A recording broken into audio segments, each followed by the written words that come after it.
भूर्भुवः स्वः तत्सवितुर्वरेण्यं भर्गो देवस्य धीमहि धियो यो नः प्रचोदयात्। ॐ गुरुर्ब्रह्मा गुरुर्विष्णु गुरुरेव महेश्वरः गुरुः साक्षात् परं ब्रह्म तस्मै श्री गुरुवे नमः। तस्मै श्री गुरुवे नमः। आज के प्रशिक्षण में उपस्थित हमारे समस्त आदरणीय जन, आदरणीय आठौर भैया, आदरणीय कुद्दी दीदी और सभी बहनों को बहुत बहुत प्रणाम। इसके पश्चात आइए बहनों हम आगे बढ़ते हैं। विगत दिन हमने देखा पिछले दिवस कि परिष्कृत व्यक्तित्व निर्माण के सूत्र के अंतर्गत हम कैसे अपना जीवन लक्ष्य, जो हमारी कन्याएं हैं, बिटियां हैं, हम सब हैं, जो नारियां हैं, अपना जो जीवन लक्ष्य कैसे निर्धारित करें, साथ ही साथ अपना हमारा आदर्श कौन हो, उसी को आइए जो शेष भाग कह सकते हैं परिष्कृत व्यक्तित्व निर्माण के सूत्र के, उसको आज हम देखने का प्रयास करते हैं। आप सब इसको ध्यान से देखेंगे ऐसा अपेक्षा करते हैं। कन्या जीवन के परिष्कृत व्यक्तित्व निर्माण के सूत्र, आगे चलते जाएंगे। आइए बहनों हम जाते हैं परिष्कृत व्यक्तित्व के निर्माण में। जिस तरह से हमारा व्यक्तित्व सामने आता है, हमारा व्यक्तित्व, हमारे आंतरिक व्यक्तित्व महत्वपूर्ण होता है, तो वो हमारे आंतरिक व्यक्तित्व और बाह्य व्यक्तित्व कैसे में सुघड़ हो या कैसे हम उसको अच्छे से बना सकते हैं, तो उसके लिए आवश्यक होते हैं कि हमारे अंदर आत्मविश्वास हो। तो आत्मविश्वास को हम कैसे जगाएंगे, तो आइए देखते हैं आत्मविश्वास को हम कैसे जगाएं। पहला है कि हम अपने श्रेष्ठ कार्यों हेतु स्वयं को शाबाशी दें। क्या होता है कि हमको जब भी कोई कार्य कोई भी करता है, तो जब तक उनको प्रोत्साहन नहीं मिलता या कोई उनको उत्साहवर्धन उनका नहीं करते, तब उनके आत्मविश्वास में वृद्धि नहीं होता है। वो सतत उस तरह से कार्य करते चले जाते हैं। यदि आपके जीवन में ऐसा कोई मोड़ आता है, आप कोई अच्छे कार्य करते हैं और कोई आपके माता पिता, भाई बहन या सखी सहेली अगर आपके उत्साहवर्धन नहीं करते हैं, आपको शाबाशी नहीं देते हैं, तो आप क्या करें, आप स्वयं को शाबाशी दें कि आपने श्रेष्ठ कार्य किया, शाबाश तुमने बहुत अच्छा कार्य किया। इससे क्या है, अपने न केवल अपने आत्मविश्वास में वृद्धि होगी, बल्कि हमको थोड़ा सा ज्यादा अधिक कार्य करने के लिए हौसला भी मिलेगा। दूसरे में देखते हैं, एक बार अगर असफल हो जाते हैं तो हम हार ना माने। असफलता यह सिद्ध करती है कि हमने सफलता के लिए सही ढंग से प्रयास नहीं किया। इसलिए हम एक बार असफल हो जाते हैं तो पुनः उसकी तैयारी शुरू से देखें कि कहाँ पर हमने गड़बड़ी किया या कहाँ पर कोई चूक हो गई, इसको हम देखें। यहाँ पर चित्र में आप देख पा रहे हैं अरुणिमा सिन्हा। क्या अरुणिमा सिन्हा केवल एक ही प्रयास में हिमालय फतह की थी? नहीं, उन्हें कई बार उनको प्रयास करना पड़ा, कई बार उनको प्रैक्टिस करना पड़ा। वो वापस भी आई, गिरी भी, कई बार उनके पैरों से रक्त भी निकला, लेकिन वो हार नहीं मानी। हर असफलता को एक सीख समझकर उन्होंने अपने जीवन में उसको उतारा और पुनः फिर से प्रयास किया, और एक दिन वह भी आया कि वह माउंट एवरेस्ट पे तिरंगा लहराया। तो इस प्रकार बहनों, आप एक बार अगर सफल हो जाते हैं तो निराश ना हुए। अगला, अपनी प्रतिभा को पहचानें, उस पर गर्व करें और उन्हें बढ़ाएं। आपके अंदर असीमित प्रतिभा है। जिस तरह से एक बरगद के जो बीज होता है और वही बीज असीमित या बहुत ही विशाल वृक्ष बनता है जिसे हम नहीं जान पाते, ठीक उसी प्रकार आपके अंदर असीमित प्रतिभा, असीमित क्षमता है। उस क्षमता को समझें, उस प्रतिभा को पहचानें और उसे आगे बढ़ाएं। आप कोशिश करें, आप देखें कि आपके अंदर ऐसी क्या प्रतिभा है और उस प्रतिभा को हमको क्या करना है, उसके उसी राह पर, उसी तरफ हमें आगे बढ़ना है। जैसे कि हिमा दास है, एक बिटिया है जो दौड़ने में काफी माहिर रही है, उनके अंदर दौड़ने की प्रतिभा रही है। अगर इस बिटिया को हम कहते हैं कि लेखन करिए, तो शायद उनकी उतनी सफलता नहीं मिलती जितनी सफलता उनको दौड़ने के क्षेत्र में प्राप्त हुआ। तो आप भी अपने अंदर की प्रतिभा को देखें और उसी राह पर अपने आप को आगे बढ़ाएं। अपनी तुलना किसी और से ना करें, अपनी मौलिकता पहचानें। ये बहुत ही महत्वपूर्ण बिंदु है कि हम लोग जितने भी बिटिया, हमारी बिटिया भी होती हैं, वो क्या करती हैं, अपनी तुलना किसी और से करती हैं और डिप्रेशन में चली जाती हैं कि मैं अच्छा नहीं कर पा रही हूँ। ऐसा नहीं है। दुनिया में जितने भी, विश्व में जितने भी लोग हैं, सब अपने आप में यूनिक होते हैं, अद्वितीय होते हैं। आप सब में एक ऐसी प्रतिभा होती है जो अन्य में नहीं होता है। तो आप दूसरे नंबर बनने के बजाय पहला नंबर बनिए, अपनी तुलना किसी से ना कीजिए, है ना? आप दूसरी लता मंगेशकर बनने के बजाय आप अपनी पहली सौम्या बनिए, पहला कुंती साहू जी बनिए, पहला दुर्गावती सेन बनिए, ये ज्यादा बेहतर है। पहला दूसरा बनने की अपेक्षा आप पहला बनिए। आप जिस भी प्रतिभा को लेकर आगे बढ़ रही हैं उसको पॉलिश करिए। अगला,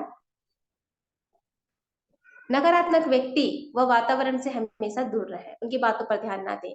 आप जानते हैं बहनों कि हमारे आसपास जितने भी लोग होते हैं वो लोग अधिकतर नकारात्मक बातें ज्यादा करते हैं कि आप यह कार्य नहीं कर सकते या आपको सफलता नहीं मिलेगी। इस तरह की बातें हम अक्सर जो है सुनने को हमको मिलता है। तो ऐसी बातें हम सुनकर ऐसा है कि उनको हम मन से भी लगाते हैं और कहीं ना कहीं वो हमारे कार्य पर भी प्रभाव पड़ता है। तो ऐसे बातों से हमको दूर रहना है, ऐसे लोगों से दूर रहना है। अगर कोई नकारात्मक बातें करते हैं तो कोशिश करें कि वहां से हट जाइए, और सुन भी लेते हैं तो उस पर ध्यान भी ना दें, है ना? कहते हैं ना, जो मेढक होता है, मेढक आपने देखा होगा इसमें उदाहरण के रूप में कि एक मेढक ऊपर चढ़ रहा था, कि खाई है ऊपर चढ़ रहा था और बाकी मेढक चिल्ला रहे थे। तो वो थोड़ी देर के बाद बाकी मेढक लोग बोल रहे थे कि नहीं चढ़ पाएगा नहीं चढ़ पाएगा करके, लेकिन वो मेढक चढ़ गया। अंत में जब पता चला कि वो मेढक जो चढ़ने वाला था वो बहरा था। अगर वो मेढक सुन पाता तो शायद वो चढ़ नहीं पाता। इसलिए ऐसे बातों जो हमको पीछे की ओर धकेलता है, ऐसी बातों पे हमको बिल्कुल ध्यान नहीं देना है और आगे बढ़ना है। आगे, सत्य के रास्ते पर चले, अपनी नीयत साफ रखें। सत्य अपने आप में पावरफुल होता है, शक्तिशाली होता है। अगर हम सत्य की तरफ जाते हैं या सत्य बोलते हैं, सत्य के साथ खड़े रहते हैं, तो हमें किसी से डरने की आवश्यकता नहीं है। और जो सत्य बोलने वाले होते हैं उनसे हर लोग डरते हैं, प्रत्येक लोग डरते हैं।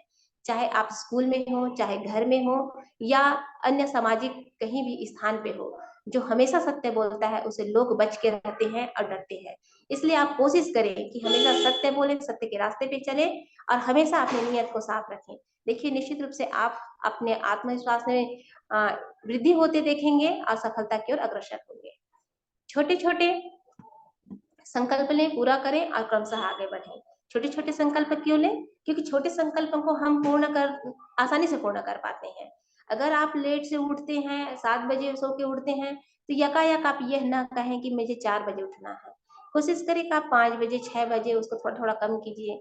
अगर आपको पढ़ाई करनी है, पढ़ने के लिए आप समय सारणी तैयार कर रहे हैं और आपकी हैबिट नहीं है अधिक समय पढ़ने की, तो यकायक आप 4 घंटा 5 घंटे का टाइम टेबल ना बनाएं। आप 1 घंटा का समय सारणी बनाएं, कम समय का बनाएं। फिर जब उसमें पूर्णता प्राप्ति होगी, सफलता प्राप्ति होगी, तो कुछ 2 घंटा कीजिए। तो इस तरह से छोटे छोटे आप संपर्क ले और संकल्प लेने के बाद उसको पूर्ण करें। और इसके बाद जैसे जैसे पूर्ण होता होगा, आपकी आत्मविश्वास भी क्रमशः आगे बढ़ती जाएगी आगे। ईश्वर पर भरोसा रखें तथा अपना कर्तव्य पालन व पुरुषार्थ पर डटे रहें। जो भी हो, जैसा भी हो, आप ईश्वर पर हमेशा भरोसा रखें। एक ईश्वरीय शक्ति है जो कि हमें हमेशा एक पॉजिटिव एनर्जी देता रहता है, एक सकारात्मक ऊर्जा देता रहता है। इसलिए हमेशा हमें हमारी हमारी जो भी इष्ट है, जो भी भगवान है, उस पर हमें भरोसा रखने ही चाहिए। ईश्वर पर भरोसा रखने से यह भी होता है कि हमें लगता है कि हमारे साथ कोई खड़ा है, और जो भी कार्य हम करते हैं उसमें हमको कार्य करने की ना केवल शक्ति मिलती है, बल्कि कह सकते हैं कि एक नई ऊर्जा भी मिलती है। इसलिए हम ईश्वर पर भरोसा भी रखें और अपने कर्तव्य पालन और पुरुषार्थ जो भी कार्य है उसको ईमानदारी पूर्वक हम करते भी रहें। महापुरुषों, सफल व्यक्ति के जो चरित्र है उनसे हम प्रेरणा लें या उन्हें अपना रोल मॉडल बनाएं। जब भी हम, हर व्यक्ति का अपना एक रोल मॉडल होता है, हम जानते भी हैं और नहीं भी जानते हैं। कई हमारी बहनें ऐसे होती हैं कि अनजाने में किसी को वो रोल मॉडल बना लेती है, उन्हें पता नहीं रहता है। और आज के परिदृश्य में हम देख पाते हैं कि हमारी जो बहनें हैं, छोटी छोटी जो बहनें रहती हैं, वो अनजाने में फिल्म तारिकाओं को आदर्श बना लेती हैं। भले ही वो बोलती हैं कि वे मेरी आदर्श नहीं है, लेकिन जिस तरह से उनकी दिनचर्या चलती है, जीवन चलता है, इससे पता चलता है कि वो उनको आदर्श मानती हैं। तो हम सोच समझकर, जानबूझकर ऐसे लोगों को हम आदर्श बनाएं जो कि इस विश्व में पूजनीय है, सम्मानीय है, क्योंकि हम सब एक सम्मानित जीवन जीना चाहते हैं। तो जो अपने जीवन में सफल हुए हैं, ऐसे सफल व्यक्तित्व को अपने रोल मॉडल के रूप में चुने। जैसे कि यहाँ पर हमारे समक्ष हैं आदरणीय शैलजी जी और फुलवासन। ऐसी महान व्यक्तित्व, महिला जो व्यक्तित्व हमारे भारत में अनगिनत है, किसी एक को हम अपना रोल मॉडल बना सकते हैं। आगे देखिए बहनों, आत्मविश्वास को बढ़ाने के लिए कुछ और भी उपाय बताए गए हैं, उस पर भी हम थोड़ा सा देखते हैं। आत्मविश्वास बढ़ाने के अचूक आध्यात्मिक उपाय, तो इसमें है दैनिक गायत्री संध्या, ध्यान, मेडिटेशन, गायत्री मंत्र लेखन। गायत्री मंत्र एक ऐसा मंत्र है बहनों, जिसमें किसी भी भगवान का, ईश्वर का नाम, किसी देवी देवता का नाम नहीं आता, इसलिए इसे यूनिवर्सल मंत्र भी कहा गया है। जो इस मंत्र को जब हम दोहराते हैं, इसके अर्थ को देखते हैं, उस प्राण स्वरूप, दुख नाशक, सुख स्वरूप, श्रेष्ठ, तेजस्वी, पाप नाशक, देव स्वरूप परमात्मा को हम अपनी अंतरात्मा में धारण करें। वह परमात्मा हमारी बुद्धि को सन्मार्ग की ओर प्रेरित करें। तो इस प्रकार से जब हम डेली, नित्य अपने इष्ट के समक्ष ये बात कहते हैं, तो धीरे धीरे यही बात हमको क्या करते हैं, सकारात्मक दिशा की ओर आगे बढ़ाता है। गायत्री मंत्र यूनिवर्सल मंत्र है, और गायत्री मंत्र लेखन करने से, गायत्री मंत्र करने से ज्यादा गायत्री मंत्र लेखन करने से हमको ऊर्जा मिलती है, शक्ति मिलती है, एकाग्रता मिलती है। ध्यान हमारे जीवन का एक अभिन्न अंग है। हर कार्य को करने के लिए ध्यान की आवश्यकता है, इसलिए ध्यान को अपने जीवन का हम अंग बनाएं। श्रेष्ठ साहित्य का नियमित अध्ययन करें। श्रेष्ठ साहित्य हमारे जीवन का एक अभिन्न अंग है। साहित्य हमारे समक्ष बहुत सारे हैं, लेकिन श्रेष्ठ साहित्य ही एक श्रेष्ठ व्यक्ति का निर्माण करता है। इसलिए हम प्रयास करें कि श्रेष्ठ साहित्य का ही अध्ययन करें, क्योंकि हमें श्रेष्ठता प्राप्त करनी है। आगे स्वयं की समीक्षा करते रहना, गलत आदतों के प्रति सचेत रहना। स्वयं की समीक्षा बहुत आवश्यक है।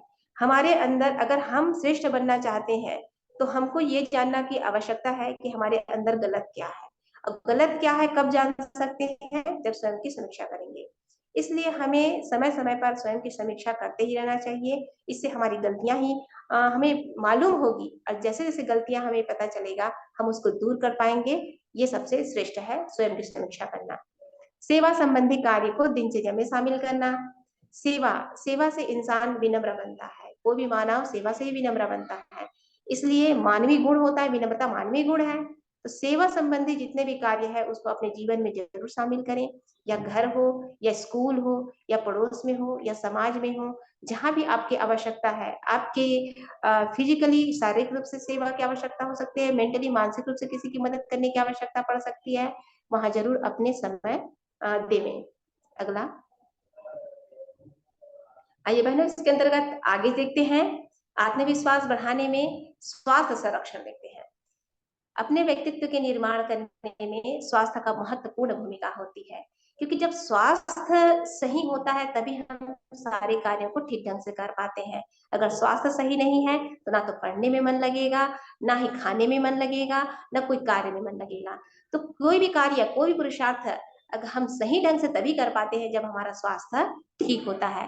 वैसे WHO कहता है, वही व्यक्ति स्वस्थ है जो शारीरिक रूप से, मानसिक रूप से और आध्यात्मिक रूप से स्वस्थ हो। तो आइए, शारीरिक रूप से हम स्वस्थ होने के लिए क्या करेंगे। कहते हैं कि स्वस्थ शरीर में ही स्वस्थ मस्तिष्क का वास होता है, और शरीर स्वस्थ होता है तभी हम आध्यात्मिक कार्यों को सही ढंग से पूर्ण कर पाते हैं। तो स्वस्थ शरीर कैसे होंगे, तो नियमित योग व्यायाम से होंगे, संतुलित आहार से होंगे, आसन प्राणायाम से होंगे, खेल से होंगे, परिश्रम से होंगे। इस तरह से अगर हम कार्य करते हैं, तो हमारा जो स्वास्थ्य है, शारीरिक स्वास्थ्य है, वो स्वस्थ रहेगा। और शारीरिक रूप से अगर हम स्वस्थ हैं, तो सारे जितने भी कार्य हैं जिसको शरीर से करते हैं, उसको हम बहुत ही अच्छे तरीके से और सफलतापूर्वक संपन्न कर पाएंगे।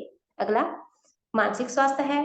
अगला मानसिक स्वास्थ्य है बहनों, अगर हम शारीरिक रूप से बहुत ही हट्टे कट्टे हैं, बहुत स्वस्थ दिखाई देते हैं, लेकिन हमारा दिमाग ही सही नहीं है, कोई कार्य को हम सही ढंग से कर नहीं पा रहे हैं, मानसिक गड़बड़ी है, विक्षिप्तता है, तो उसको हम स्वस्थ व्यक्ति नहीं मान सकते। इसलिए स्वस्थता के दृष्टिकोण से मानसिक स्वास्थ्य अति अनिवार्य है। जिस प्रकार शरीर को स्वस्थ रखने के लिए भोजन की आवश्यकता होती है, योग प्राणायाम की आवश्यकता है, उसी प्रकार मानसिक स्वास्थ्य को ठीक रखने के लिए स्वाध्याय, सत्संग और सकारात्मक विचारों की आवश्यकता होती है। इसलिए अपने मानसिक स्वास्थ्य को आप ठीक रखें, नित्य स्वाध्याय करें, सत्संग करें, ऐसे विचारों के साथ आप रहें जो उच्च कोटि के हैं, उच्च व्यक्तित्व के हैं। ऐसे विचारों के साथ अपना समय व्यतीत करें।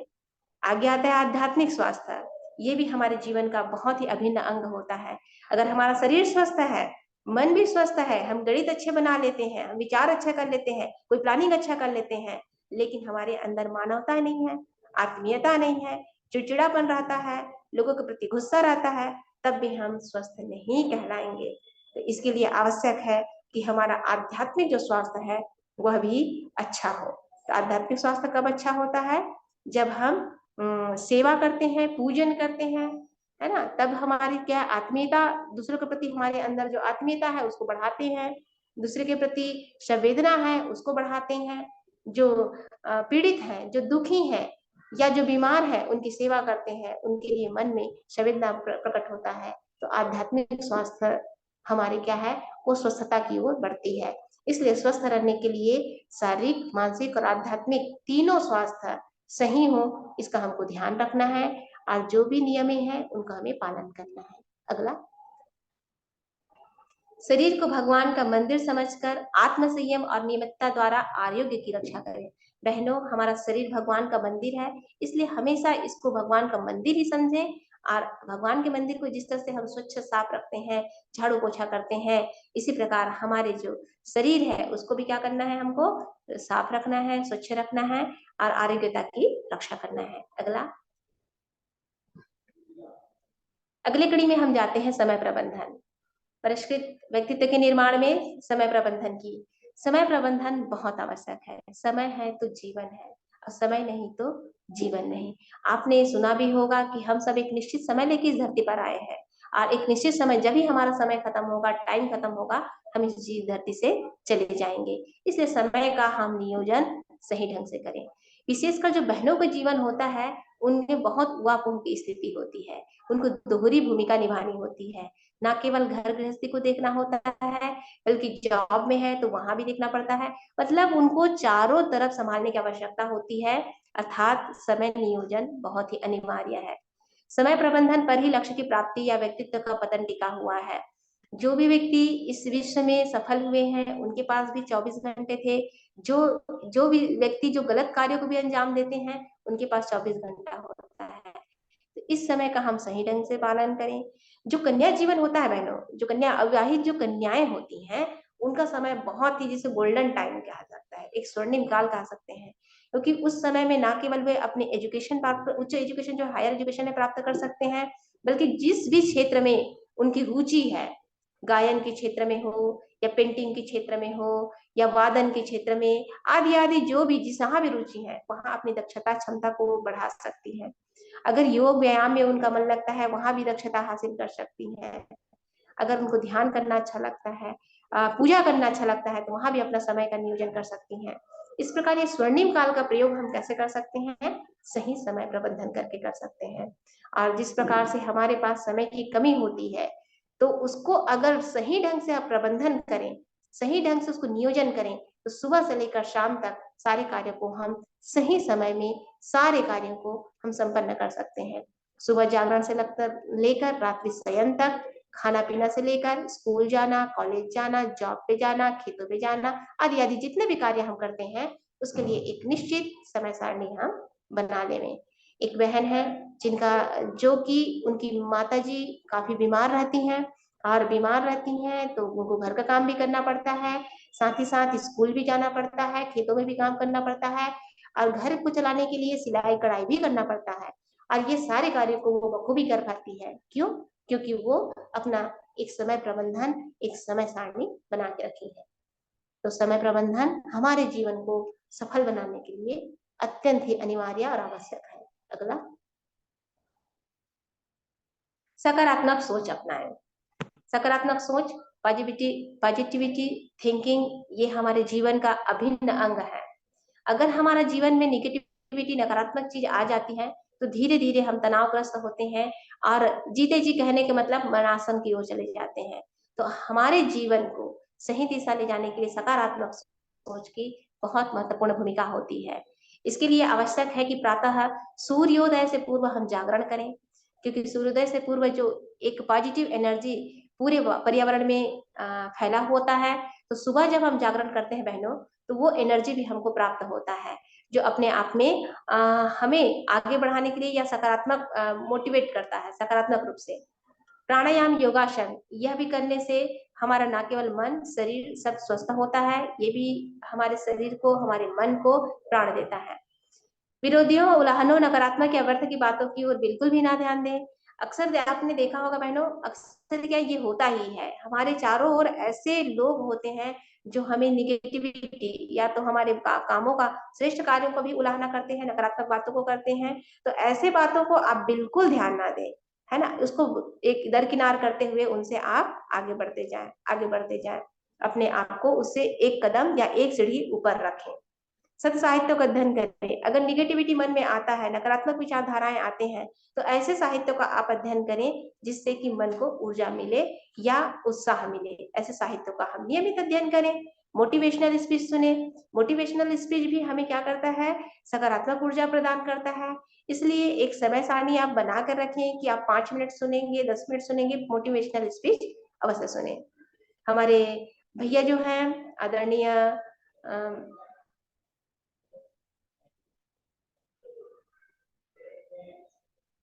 चिन्मय पंड्या जी, क्षमा कीजिएगा, हमारे चिन्मय भैया जी हैं, उनके जो विचार है वो हम जरूर नियमित 5 मिनट अवश्य सुने। इससे भी हमें बहुत सारे सकारात्मक विचार भी मिलते हैं और आगे कुछ कार्य करने के लिए दिशा भी मिलते हैं। तो हम अवश्य सुने। नियमित गायत्री मंत्र का जप करें। गायत्री मंत्र का जप जैसे कि कहा है यूनिवर्सल मंत्र है, इससे भी हमें आगे पॉजिटिव ऊर्जा मिलती है। पिछली जो गलती घटना है उसको याद ना करें। अक्सर क्या होता है हम लोग के साथ, अगर हम कोई क्लास में फेल हो गए हैं या कोई गलतियां हो गई है, उसको हम बार बार विचार करते हैं, बार बार विचार करते हैं। तो बार बार विचार करने से क्या है, मन में नकारात्मकता आती है, तनाव आता है और कहीं ना कहीं हम रोने भी लगते हैं, दुख होता है और ये हमारे जीवन को पीछे या निचले तरफ, नीचे की ओर इसको धकेलता है। तो ऐसे चीजों को हम बिल्कुल भी ना दोहराएं। जो हो गया सो हो गया, आज से हम नया शुरू करते हैं और आज जो करेंगे वो हमारे लिए श्रेष्ठ है। ऐसे कहकर अपने आप को आप उत्साहित करें, बेस्ट ऑफ लक करें, है ना। शुभकामनाएं दें अपने आप को और आगे बढ़ें। हमेशा व्यस्त रहें, व्यर्थ के चिंतन के लिए समय खाली ना छोड़ें। व्यस्त रहें, मस्त रहें, ये कहा जाता है बहनों। तो हमेशा अगर आप व्यस्त रहते हैं तो व्यर्थ के चिंतन के लिए तो समय ही नहीं बचेगा। तो कोशिश करें कि आपके समय को इस तरह से आप डिजाइन कीजिए कि हमेशा कुछ ना कुछ कार्य आपके साथ हो, आप कार्य करते रहें और फालतू की बातों के लिए बिल्कुल भी आपके पास समय ना बचे। अगला अगला है निरअहंकारिता व विनम्रता अपनाएं। देखिए ये जीवन के बहुत ही महत्वपूर्ण बातें हैं।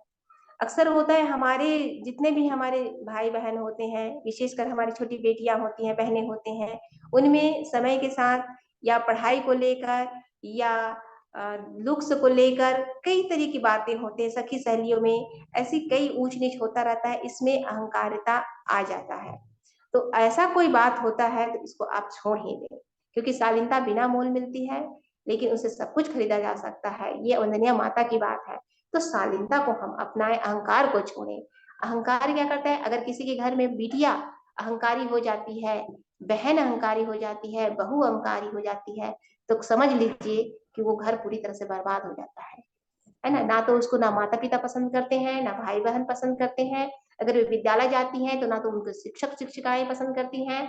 अगर वो मित्र मंडली में जाती हैं तो उनके सखी सहेली भी उनको दरकिनार कर देते हैं। तो अहंकार से बचें, अपने अंदर अहंकार बिल्कुल भी ना आने दें। और जो अहंकार विहीन कह सकते हैं, जो ऐसे बालिकाएं होती हैं, बिटिया होती हैं, उनको सब अपने सर आंखों पर बिठा के रखते हैं, हमेशा वो सम्मान की पात्र होती है। तो ऐसे चीजों को आप, अहंकार को छोड़कर हमेशा विनम्र बने, विनम्रता को अपनाएं और अपने माता पिता, घर परिवार, समाज, अपने विद्यालय आदि जगहों में आप सम्मान का पात्र बने।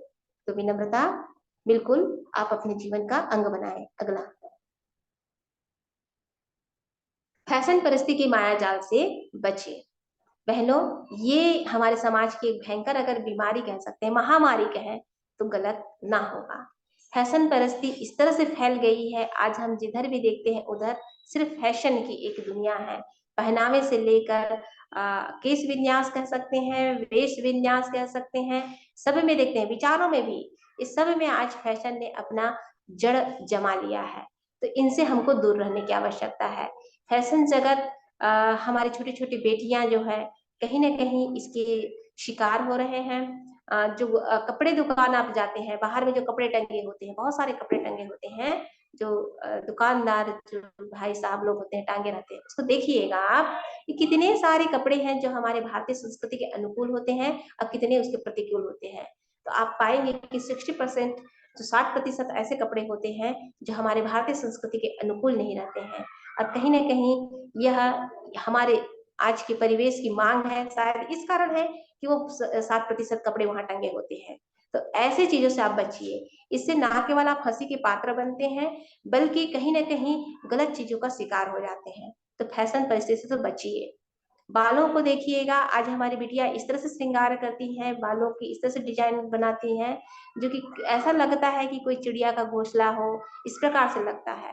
मतलब सजे हुए एक बोलते हैं माता लोग अपनी बिटिया लोगों को जो तेल लगाकर जो कंघी करके पहले जो सजाती थी ना, वो सारे चीज अब खत्म हो चुका है। अब इस तरह से बाल सधा हुआ है। कोई बहन ब्यूटी पार्लर से भी निकल कर आती है तो बाल बिखरा होता है। मतलब ये फैशन के अनुकूल बन गया है। तो इस प्रकार से ना बालों में ना कपड़ों में कहीं पर भी हमें सादगी नहीं दिखाई देता। सादगी अपनाएं, सादगी से बड़ा श्रृंगार कोई नहीं होता। अब बहनों, आप लोगों ने देखा होगा कि जितने भी जो सम्मानीय लोग होते हैं, उनकी जो वेशभूषा होती है वो सादगीपूर्ण होती है। जैसे कि हमारे देश के राष्ट्रपति, कभी आपने उसको फैशन करते हुए देखा क्या? बिल्कुल नहीं, क्योंकि फैशन करना उछेलों का कार्य होता है। जो सम्मानीय लोग होते हैं, जो ऊंचे व्यक्तित्व के स्वामी होते हैं, वो हमेशा सादगीपूर्ण कपड़े पहनते हैं और बालों का भी जो काढ़ना है उसको भी सादगीपूर्ण से करते हैं। तो इससे आप बचें, सादगी को अपनाएं, सम्मानित हुए समाज में। समय व धन के अपव्यय से बचें। फैशन परस्ती जो है, इससे ना केवल समय बर्बाद होता है, धन भी बर्बाद होता है। तो ये समय और धन के अपव्यय से भी बचें। अपनी प्रतिभा संवर्धन में ध्यान दें, फैशन करने में नहीं। सम्मान उन्हीं का होता है जिनका व्यक्तित्व ऊंचा होता है। आज तक विश्व में कोई भी ऐसे व्यक्ति नहीं हुआ है जो बहुत ज्यादा फैशनेबल हुआ हो, उनको लोग सम्मानित स्थायी रूप से सम्मान प्राप्त हुआ हो।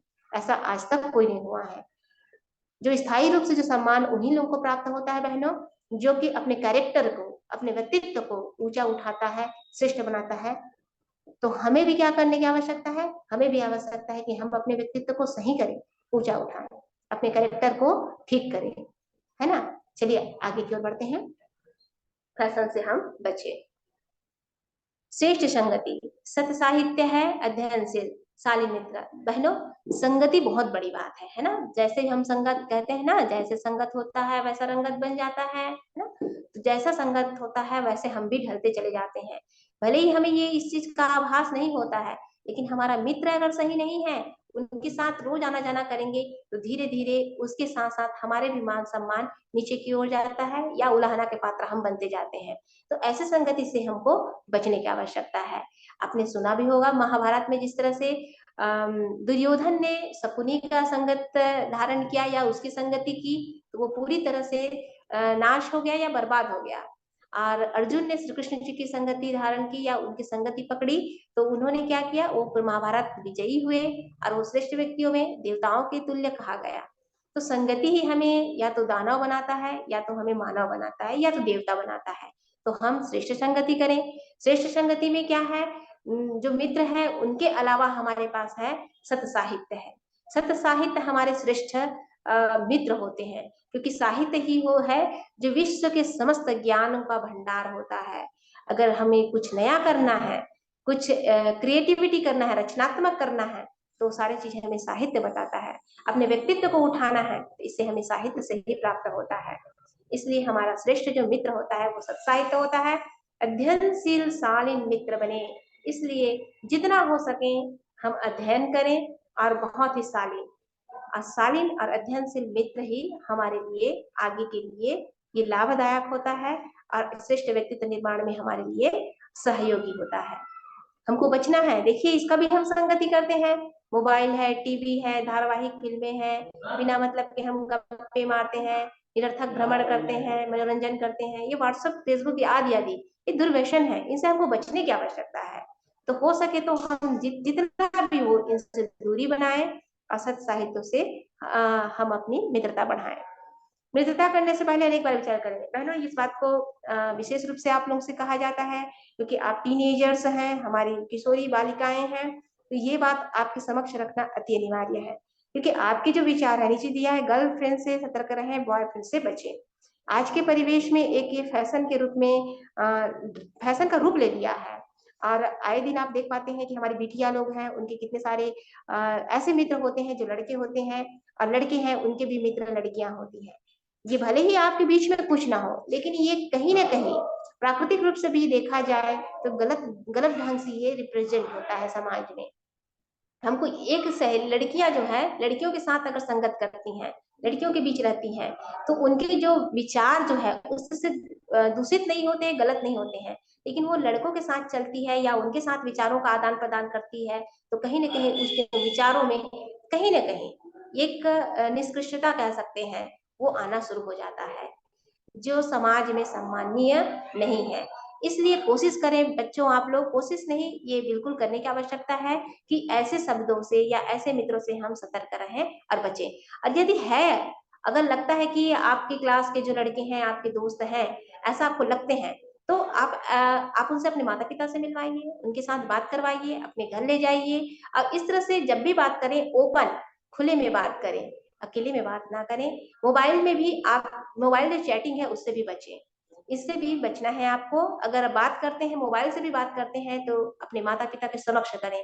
इससे क्या है, पारदर्शिता बनी रहेगी और जो कहते हैं इसमें जो ओछापन है या कहीं ना कहीं विचारों में जो संकीर्णता है या गलत दिशा की ओर विचार जाता है, इससे फिर आप बच जाएंगे। तो इससे आप सतर्क रहें, हो सके तो ना ही करें और करें तो वो माता पिता को अवगत कराएं। अगले आइए समग्र व्यक्तित्व निर्माण के सूत्र में देखते हैं। ये बहुत महत्वपूर्ण है बहनों, इसको हम ध्यान से सुनेंगे क्योंकि अभी तक हमने देखा कि हम अपने व्यक्तित्व का परिष्कार कैसे करेंगे, व्यक्तित्व को कैसे जानेंगे समझेंगे, है ना। लेकिन इस सब को करने के लिए हमको पावर कहाँ से मिलती है, शक्ति कहाँ से मिलती है? तो जो फार्मूला होता है सभी गणित को हल करने का, एक फार्मूला, ठीक उसी प्रकार समग्र व्यक्तित्व के निर्माण करने का एक फार्मूला है जो दिया गया है, साधना, स्वाध्याय, संयम, सेवा। मैंने इसको आप लोग बिल्कुल नोट कर लीजिएगा, हमारी छोटी छोटी बच्चों, बिल्कुल इसको आप लोग नोट करिएगा क्योंकि एक यही फार्मूला है जिससे कि हम अपने व्यक्तित्व का निर्माण बखूबी कर सकते हैं। आगे की ओर चलते हैं, साधना, आगे बढ़ते हैं।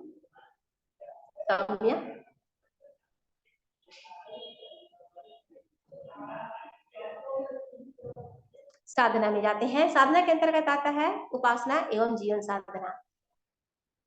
पीपीटी आगे करेंगे सौम्या। साधना, साधना में है उपासना और जीवन साधना। आगे बढ़ेंगे सौम्या जी, अलर्ट रहिएगा, अलर्ट रहिएगा। उपासना जीवन साधना होता है बहनों, आप नोट करते चलेंगे। उपासना के अंतर्गत हम जानते हैं, अगला में चलिएगा, उपासना जीवन साधना। उपासना में क्या करना है, देखिए उपासना का मतलब होता है उपधन आसन। अगर संधि विच्छेद करते हैं तो उपधन आसन होता है।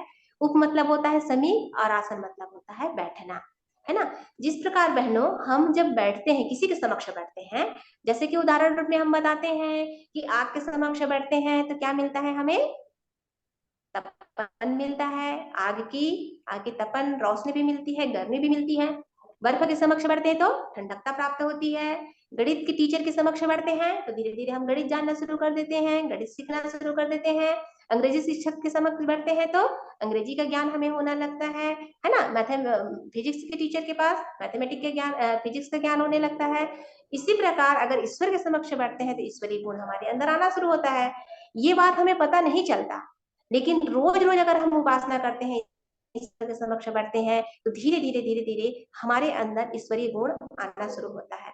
बहनों आप लोग इस चीज का देखिएगा, आप अपने प्रैक्टिकल करिएगा अपने जीवन में कि आप अभी उपासना शुरू नहीं किए हैं, भाई जब उपासना शुरू नहीं किए तो आपके व्यक्तित्व में क्या है, आपके व्यक्तित्व में चिड़चिड़ापन होगा या लोगों के लिए आपके विचार कैसे हैं, नकारात्मकता होगा या गुस्सा आता होगा।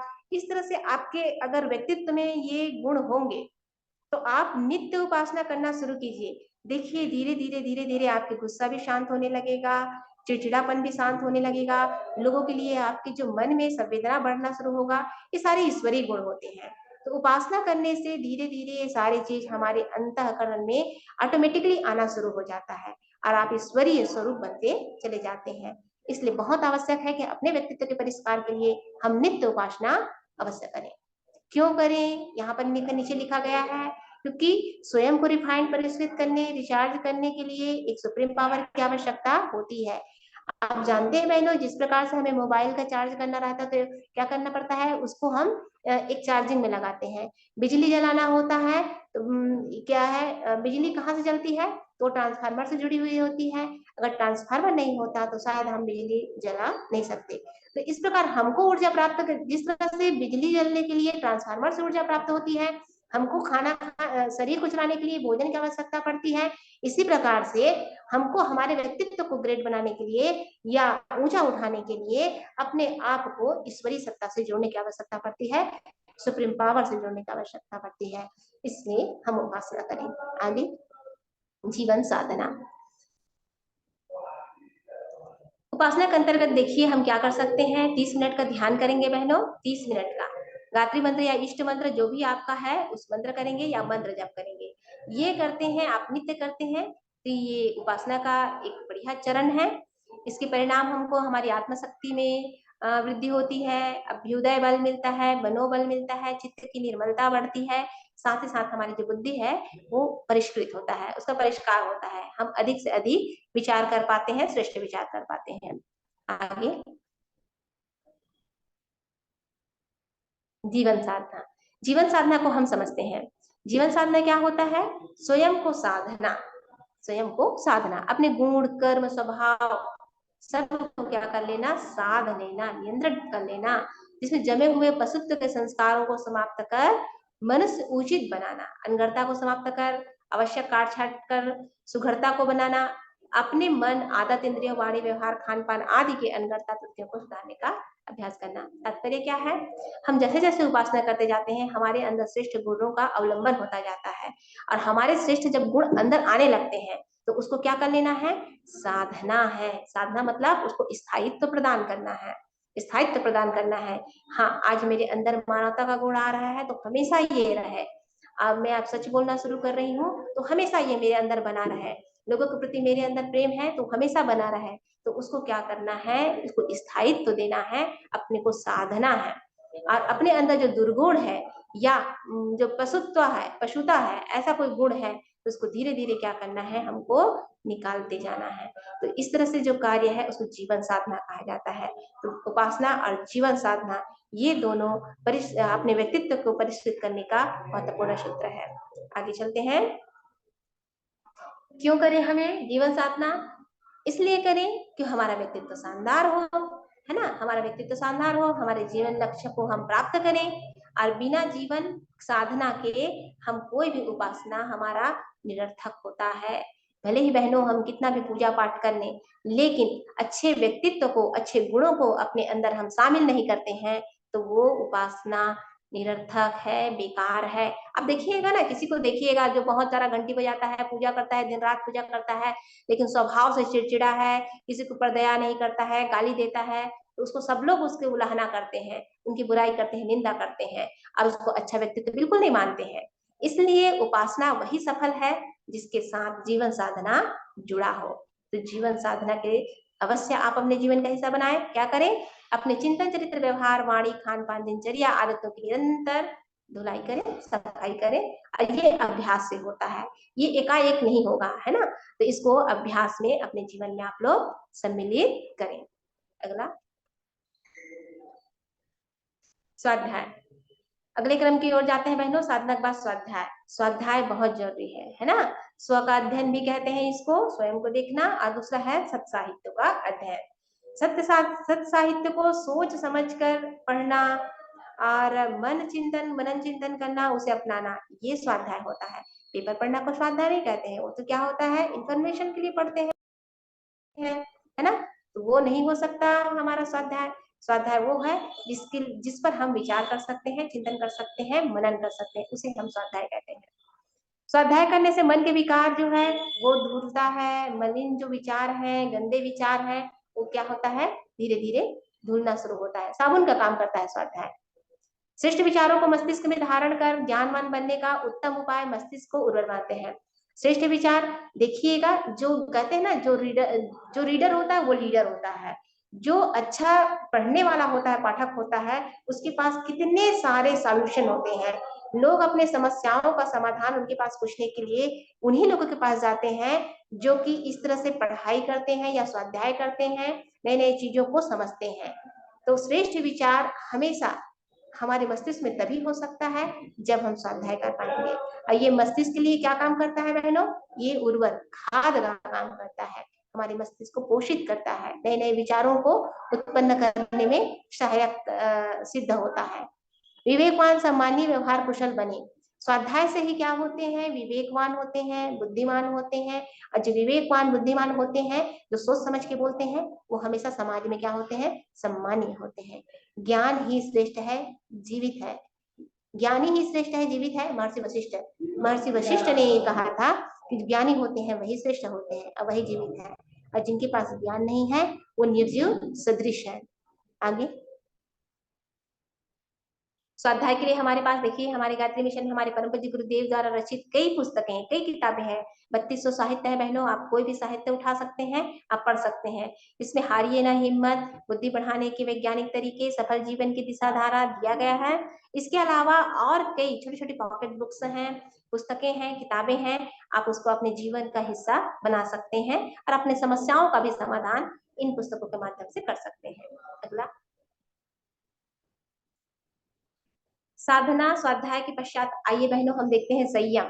संयम हमारे जीवन के लिए कितना महत्वपूर्ण है, हमारे व्यक्तित्व निर्माण में कितनी सहयोगी है, देखते हैं। बहुत ज्यादा ही महत्वपूर्ण है। बिना संयम के कुछ भी नहीं होता है। बिना ब्रेक की गाड़ी, अगर संयम नहीं है हमारे जीवन में तो क्या है, बिना ब्रेक की गाड़ी। अगर गाड़ी में ब्रेक नहीं हो तो एक्सीडेंट होना ही है। इसी प्रकार अगर हमारे जीवन में संयम नहीं है तो फिर ये जीवन कहाँ जाएगा, ये कहा नहीं जा सकता। कब इसकी अंत हो जाएगा, कहा नहीं जा सकता। रोकथाम करना, शक्ति को घोर अपव्यय से बचाकर श्रेष्ठ लक्ष्य में नियोजित कर देना, ये संयम होता है। संयम के 4 प्रकार है बहनों, इंद्रिय संयम, धन संयम, समय संयम और विचार संयम। आइए इसको अगला क्रम में जानते हैं। इंद्रिय संयम क्या होता है बहनों, आप लोगों ने देखा होगा कि जानते भी होंगे कि हमारे कितने इंद्रिय होती हैं, 10 इंद्रिय होते हैं, है ना। 5 कर्म इंद्रिय होते हैं, 5 ज्ञान इंद्रिय होते हैं। तो शरीर से समर्थ, दीर्घ जीवी, निरोगी, शक्तिवान, स्वस्थ, सुंदर व आकर्षक शरीर स्वास्थ्य की प्राप्ति के लिए इंद्रिय संयम बहुत आवश्यक है। यहाँ पर लिखा है, आंख, कान, नाक, मुंह, हाथ आदि इंद्रियों की शक्तियों का सदुपयोग। हम अपने इन इंद्रियों का हम सही प्रयोग करें।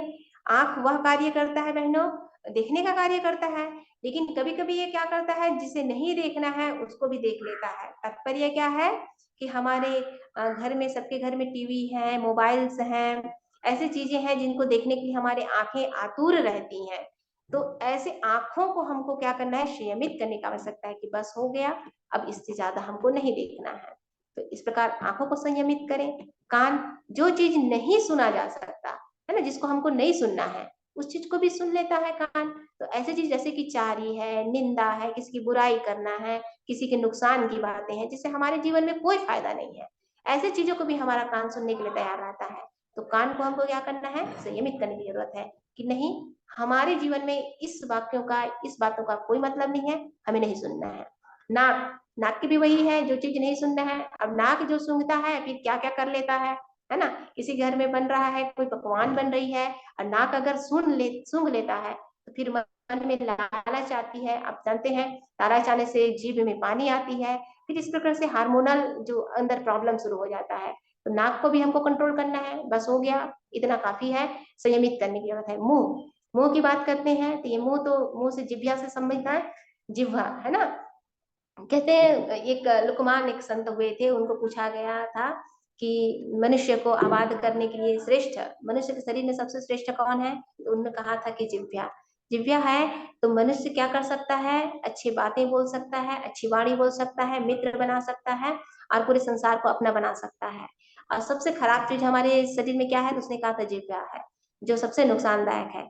एक जिह्वा ही है जो हमारे कब्र खोदता है। तो बहनों, ये जो जिह्वा होता है वो 1.5 इंच का होता है और ना जाने कितने अनचाहे चीजों को अपने मुंह में डाल लेता है। मन कहता है, जिह्वा कहता है खा ले, और खाने के बाद क्या होता है, बीमार पड़ जाते हैं हम, है ना। अब बीमार पड़ने के बाद क्या होता है, शरीर अस्वस्थ, काम नहीं कर सकते, अब मतलब जीवन में असफलता ही असफलता। कहते हैं कि 1 माह तक हम इधर उधर की चीजें खाते रहेंगे, खाते रहेंगे, खाते रहेंगे, तो हमारी मृत्यु हो सकती है। लेकिन 1 माह तक केवल पानी में हम रहेंगे तो हमारा शरीर स्वस्थ रहेगा। इसलिए इतना अधिक, इतने विभिन्न प्रकार के चीज हम ना खाएं जिससे कि हमारा शरीर अस्वस्थ हो, बीमार हो और हम शीघ्र ही मृत्यु को प्राप्त करें। ये इनसे हमको नियंत्रित करने की आवश्यकता है। साथ ही साथ वाणी में भी इसको देखा जाता है। जिह्वा की बात है वाणी में, चलिए आगे वाणी संयम में इसको देखते हैं। हाथ को देखिए, हाथ को जो कार्य नहीं करना है उस कार्य को हाथ करने के लिए तैयार हो जाता है ना। जो कार्य नहीं करना है उसको करता है, तो उसको ध्यान दीजिए, ये हमारा हाथ किस दिया गया है। तो ऐसे कार्यों को बिल्कुल भी हाथ ना लगाएं जो समाज के लिए हित करना हो, या हमारे स्वास्थ्य के लिए हित करना हो, हमारे परिवार के लिए हित करना हो। तो हमारे इन इंद्रियों को संयमित करने के लिए हमें प्रयास करना चाहिए, अभ्यास करना चाहिए। आगे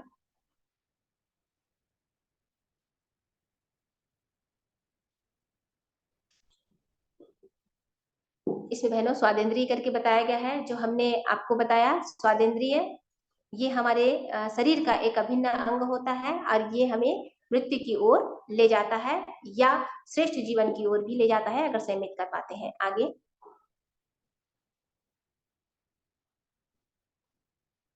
धन संयम की जाते हैं बहनों। देखिए धन संयम, है ना, विलासिता, अनाचार, दुर्व्यसन, शौक, मौज, फिजूल खर्ची से धन को बचाना। बहनों आप लोगों ने ये जाना होगा कि धन कमाना आज के परिवेश में कठिन नहीं है। धन कमाना बहुत ही आसान है, लेकिन धन को कैसे खर्च करना है ये बहुत मुश्किल है। आज आप देखते हैं कि एक फैशन की दुनिया है, एक शौकिया दुनिया है। आज मेरे पास ये नहीं है, उसके पास है तो मुझे भी चाहिए, उसके पास ये है मेरे पास नहीं है तो मुझे भी चाहिए। इसी कारण ही घर में क्या हो जाता है, झगड़ा लड़ाई का भी वातावरण एक निर्मित हो जाता है, तैयार हो जाता है। तो जितना आप कमाते हो उससे अधिक अगर आप ये फिजूल खर्ची कर रहे हैं, बिना मतलब की चीजों की जो आपके जीवन में उसकी आवश्यकता नहीं है, उन चीजों पर अगर पैसा लगा रहे हैं, तो कहीं ना कहीं आप कर्ज में भी पड़ने वाले हैं। और कर्ज के साथ साथ क्या हो सकता है, तनाव आता है, चिंतन आता है। और अभी हमने कुछ दिन पे पहले पहले आज ही कल के पेपर में हमने पढ़ा था कि एक व्यक्ति कर्ज से इतना लद गया कि वो अपने ऑफिस में आत्महत्या कर लिया। तो ये जो है, अगर धन का हम संयम ना करें, धन को संयमित ना करें, सही ढंग से उसका हम नियोजन ना करें, तो ये हमारे मृत्यु के भी कारण बन सकता है। तो हम कोशिश इतना करें, जितना हम कमाते हैं उससे कम अगर 10 रुपया कमाते हैं तो 5 रुपया ही खर्च करें, 50 रुपया कमाते हैं तो 30 रुपया ही खर्च करें। इससे हमारा जीवन मंगल, धन का सही उपयोग रहेगा।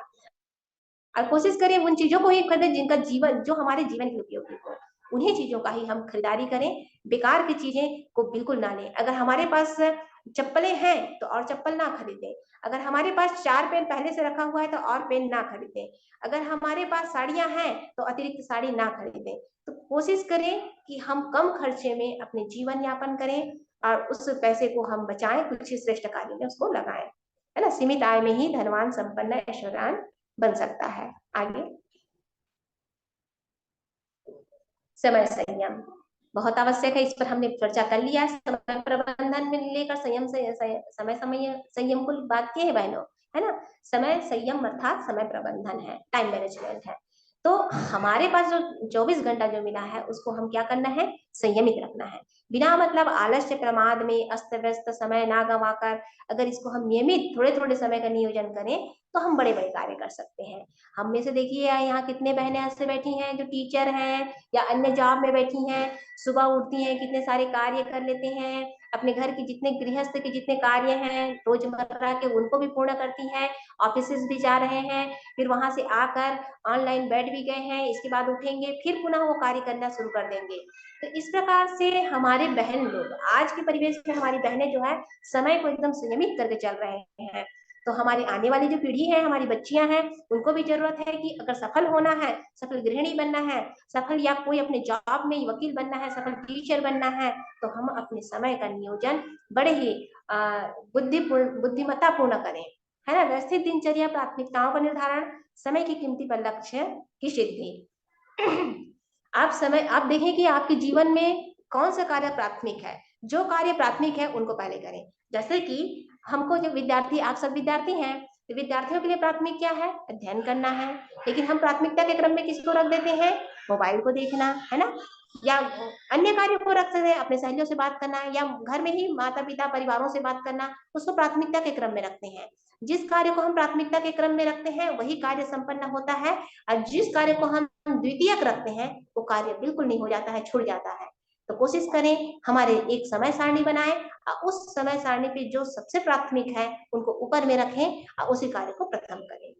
तो इस प्रकार से हम सही समय पर हमारे सभी कार्यों को संपन्न कर पाएंगे। अगला, विचार संयम।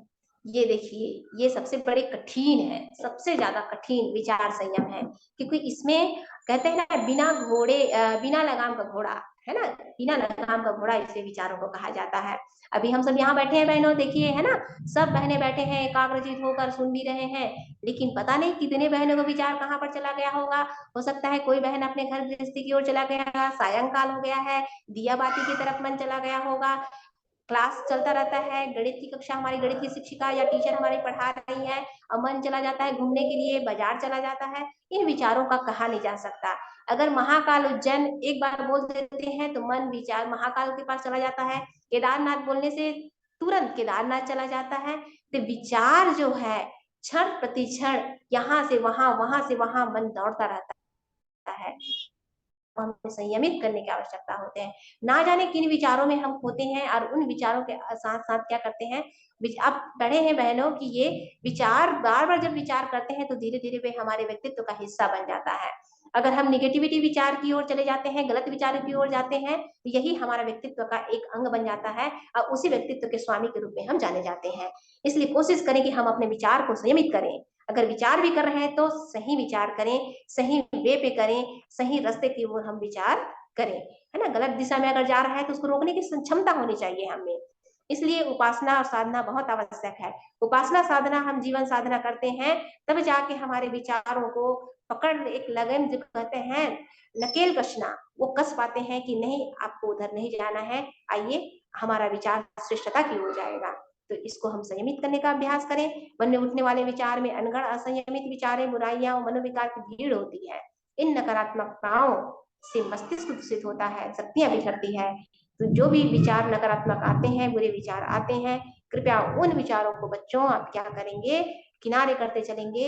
उसके बदले श्रेष्ठ जो बातें हैं उनको लाइए, अपने समक्ष लाइए, अपने विचारों में लाइए। अपने आप जो बुरे विचार है वो किनारे हटते जाएंगे, छटते जाएंगे।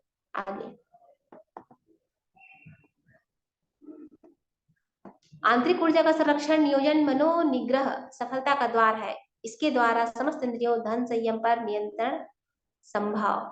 तो इस प्रकार से विचार संयम से, है ना, विचार जब हम संयम करते हैं तो क्या करते हैं, विचार जब संयमित होता है तो हमारी आंतरिक जो ऊर्जा है वो संरक्षित होती जाती है।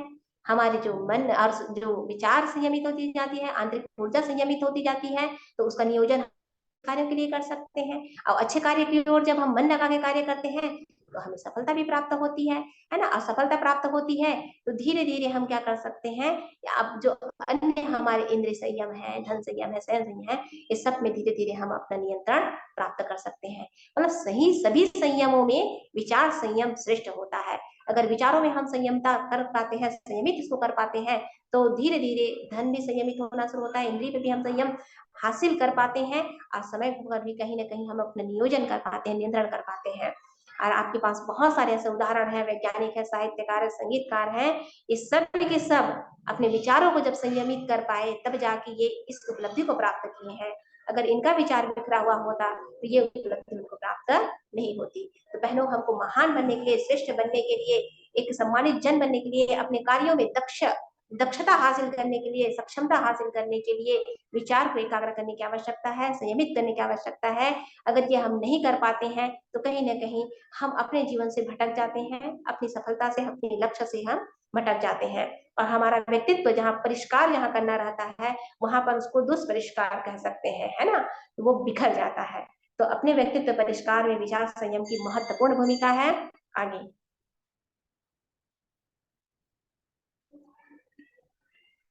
सेवा, देखिए ये भी है, सेवा क्यों करें। सेवा बहुत ही मानव जीवन का मानव जीवन में विनम्रता जो लाता है वो सेवा होता है। अगर सेवा नहीं है तो हम विनम्र नहीं बन सकते। और मानवीय जो जो भूषण कह सकते हैं, आभूषण, वो सेवा होता है, विनम्रता होती है। जिस मानव में विनम्रता नहीं होती है वो पशु तुल्य हो जाता है। सृष्टि का सिद्धांत सेवा आत्मिक भूख की तृप्ति, आत्मा का उच्चतम विकास होता है। इस सृष्टि का भी सिद्धांत है कि जो अगर हम सेवा करते हैं तो हमारे अंतरात्मा जो है, अंतरात्मा की जो भूख है वो शांत हो जाती है। इसलिए सेवा को अपने जीवन का भिन्न अंग बनाए। घर में भी आप कार्य कर सकते हैं, माता पिता के साथ मिलकर, जो भी हमारे माता पिता अगर खेत में काम करते हैं उनके साथ मिलकर करें, किचन में काम करते हैं तो उनके साथ करें, दुकान में काम करते हैं तो उनके साथ करें, झाड़ू पोछा का काम करें, ये भी अपने आप में एक स्वावलंबी कार्य है, सेवा का कार्य है। अगर आस पड़ोस में कोई दुख बीमार ऐसा कुछ है तो आप वहां पर भी जाकर अपनी भूमिका का निर्वहन करें, कम से कम थोड़ी सी उपस्थिति वहां पर देने। तो इससे क्या है, आपका अभ्यास होता जाएगा, सेवा भावी बनते जाएंगे, ये गुण आपके अंदर आता जाएगा। और जैसे जैसे ये गुण अंदर आते जाएगा, लोगों की प्रशंसा पात्र बनते जाएंगे। लोग जब प्रशंसा आपकी करते जाएंगे तो आत्मविश्वास आपके बढ़ते जाएंगे। आत्मविश्वास जैसे जैसे बढ़ता जाएगा तो आपको इसी दिशा में और भी श्रेष्ठ कार्य करने के लिए आप अपने आप को उत्साहित करते रहेंगे, प्रोत्साहित करते रहेंगे, और यही आपको श्रेष्ठ व्यक्ति का स्वामी बनाएगा। तो सेवा भावी होना अपने आप को ऊंचा उठाने का कार्य होता है। आगे चलते हैं, सेवा क्यों करें, सृष्टि का क्या करें, इसके अंतर्गत देखते हैं कि सेवा में हम क्या करें, है ना। इसमें और है बहनों, देख लीजिए, समाज का ऋण चुकाने के लिए भी सेवा। हाँ देखिए, मनुष्य एक सामाजिक प्राणी है ना, हम सब एक सामाजिक प्राणी है। तो सामाजिक प्राणी हमेशा हम समाज से लेते रहते हैं। अगर समाज नहीं होता तो हमको मिलता है क्या, किराने सामान कहाँ से मिलता है, समाज से मिलता है। धान चावल कहाँ से मिलता है, समाज देता है। कपड़े की जरूरत होता है तो समाज, जो हमारे कपड़े बुनकर भाई हैं वो लोग देते हैं। तो हमारी हर जरूरत जो है समाज करता है। तो हमारी भी एक जिम्मेदारी होती है कि हम उनके कर्जदार बन चुके हैं, तो उनका हमको ऋण चुकाने की आवश्यकता है। तो इसलिए भी हम सेवा भावी होने की आवश्यकता है। सेवा भाई युवा सुखी राष्ट्र, जहाँ की युवा शक्ति अगर सेवा भावी होता है वह राष्ट्र हमेशा सुखी होता है। इसलिए भी हम सेवा भावी बने। सेवा से बढ़कर तप वह पुण्य नहीं है। तो सबसे बड़ा अगर तपस्या, अगर कोई पुण्य है तो वो सेवा है। तो हम सेवा करने के लिए अपने आप को तैयार करें और आगे बढ़ाएं और सेवा भावी बने, अपने राष्ट्र को श्रेष्ठ बनाए, सुखी बनाए। आगे सेवा में क्या करें, तो सेवा के अंतर्गत देखिए कुछ बातें दिया है। माता पिता की हम मदद कर सकते हैं, उनके सहयोग कर सकते हैं उनके कार्यों में, परिवार का सहयोग कर सकते हैं और पेड़ लगा सकते हैं। पेड़ सबसे अच्छा है पेड़ लगाना बहनों, क्योंकि पेड़ ऐसा चीज है, वहाँ ऑक्सीजन देती है, बारिश लाती है ना, प्रदूषण को कम करती है। तो ये सब कार्य अपने आप में परोपकार का काम है, जो कि पेड़ अकेला कर रहा है ना। तो पेड़ अकेला ही कर रहा है तो हम क्या करें, हम पेड़ ही लगा दें, तो इतने सारे कार्य एक साथ हो जाएंगे, है ना। तो ये हम पेड़ लगाने के कार्य को सेवा कार्य में ऐड कर सकते हैं। हम संगठन बना सकते हैं और संगठित होकर वृक्षारोपण कर सकते हैं, उनको पानी दे सकते हैं, तरु मित्र बना सकते हैं। इस तरह से हम सेवा कर सकते हैं। और भी सेवा के कार्य समाज में है, उसको भी हम अपने अपने साथ अपने जीवन का हिस्सा बना सकते हैं बहनों। तो देखिए इस तरह से हमने देखा, नशा छुड़ाए और स्वाध्याय कराएं, ये भी सेवा का कार्य। नशा छुड़ाएं क्यों, क्योंकि आप जानते हैं कि नशा क्या है, हमारे समाज की सबसे बड़ी बीमारी है ना। अगर देखा जाए तो विश्व में, पूरे विश्व में अब देख लेते हैं, यूनिवर्सल इसको कह सकते हैं बीमारी, यूनिवर्सल बीमारी का रूप इसको दे सकते हैं। क्योंकि नशा से जितना नुकसान हुआ है, जितना घर बर्बाद हुआ है, जितने दुर्घटनाएं हुई हैं, घरेलू हिंसाएं हुई हैं, वो सब नशा से हुआ है। तो अगर आप किसी का नशा छुड़ा सकते हैं तो ये भी बहुत बड़ी सेवा का कार्य है। तो इसके लिए भी हमको तत्पर रहना चाहिए, प्रयास करना चाहिए। और नशा कैसे छुड़ाएं, इसके लिए आप एक बार ट्रेनिंग ले लें, एक बार प्रशिक्षण ले लें कि इसके लिए हम क्या क्या बोल सकते हैं, क्या कर सकते हैं। तो ये सब एक प्रशिक्षण से हमको प्राप्त हो जाएगा और फिर इसको हम समाज में जाकर इसको अप्लाई कर सकते हैं। स्वाध्याय कराएं, स्वाध्याय इसलिए कराएं, आगे हमने अभी देखा कि स्वाध्याय करने से ही श्रेष्ठ व्यक्तित्व बनता है। तो हमारे राष्ट्र को अगर हम श्रेष्ठ व्यक्तियों का राष्ट्र बनाना चाहते हैं तो स्वाध्याय हमारे जीवन का, ना केवल हमारे जीवन का हिस्सा बने, बल्कि हर जीवन का हिस्सा बने। और हर लोग स्वाध्याय करेंगे, प्रति लोग स्वाध्याय करेंगे, तो सब लोग अपने व्यक्तित्व को गढ़ने शुरू कर देंगे। और व्यक्तित्व जब गढ़ना शुरू होगा तो महान व्यक्तित्वों का यह राष्ट्र कहलाएगा। तो ये बहुत बड़ी सेवा है बहनों। स्वाध्याय कराएं, नशा छुड़वाएं, पेड़ लगाएं, है ना। आप अभ्यास कर सकते हैं इसके, अपने छोटे भाई बहनों को भी पढ़ाएं, ये भी बड़ी बड़ी सेवा की काम है ना। छोटे भाई बहन अगर बिगड़ जाते हैं तो कहीं ना कहीं दोषारोपण हमारे ऊपर आ जाता है। और छोटे भाई बहन चूंकि हमारे घर का हिस्सा है, हमारे समाज का हिस्सा है, हमारे राष्ट्र का हिस्सा है, अगर उनको भी पढ़ाते हैं तो कहीं ना कहीं हम क्या कर रहे हैं, एक बहुत बड़ी सेवा का कार्य कर रहे हैं। तो उनको पढ़ाएं, उनके संस्कार दें, उन्हें अच्छी अच्छी बातें बताएं, है ना। तो ये भी बहुत बड़ी सेवा का कार्य है। आगे